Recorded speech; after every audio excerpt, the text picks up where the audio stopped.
Now for the most important realization that nobody seems to be talking about. There is a tremendous land grab that is currently taking place. Hi, I'm Theron Morgan. I want to have a conversation about opportunity costs, but more specifically, what's going on in the workforce today. Before we jump into this video, I think it's important that we level set on two things. And that is, this is not intended to be controversial or political by any means. Rather, just the perspective of somebody that cares about the success of each generation and how I think that making certain decisions today could ultimately affect you as an individual or your family in the future. Now that we have that out of the way, let's jump into it. We're living in a rather bizarre time where unemployment claims remain high, yet job openings continue to trail at a close pace. It's hard for me to go to a business without seeing a help wanted sign on their window, and these observations leave me with a couple of thoughts. To start, if you are unemployed, I get it. Why would you want to go to work when you can make relatively close to the same pay as staying at home? Well, for one, compensation should only be a portion of why you have a job. If you've ever reviewed my website, you may have noticed my favorite book is Drive by Daniel Pink. In the book, the author notes the three motivators that every individual needs: purpose, mastery, and autonomy.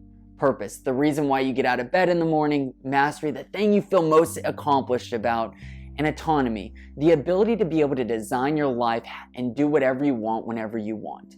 All three things I believe a job provides to every individual. For those that are expecting to rejoin the workforce after their unemployment benefits expire, I think it's important to understand that this is an extremely difficult time for business owners. They are actively looking for individuals to fill roles, and you don't want to be put in a position where you go to sit through a job interview and your resume shows that during the exact time frame that they were looking for an employee, you were also unemployed. You don't want the person on the other end of the table to have a sour taste in their mouth towards you. The next aspect is, what's going to happen when everybody's unemployment benefits expire? Are you going to be one in a bunch of people applying for the same job, or do you want to get ahead of that trend? Now for the most important realization that nobody seems to be talking about. There is a tremendous land grab that is currently taking place. For those that are employed, they're solidifying their track for the future. Many on understaffed teams that are having to take the responsibilities or roles of other individuals, learning different skills that they would not ordinarily if their team was fully staffed. Those that aren't employed today aren't acquiring the skills, talent, and knowledge that is necessary for them to succeed in life. We shouldn't rely on this to be a political talking point by the media, but rather an opportunity to get ahead of our financial futures. For those of you that are actively employed, keep grinding. I know you feel overworked and sometimes underpaid. However, the dues that you're paying forward today will set you apart from the rest of the crowd for the rest of your life. Your employers are taking note of this time. They will reward you accordingly.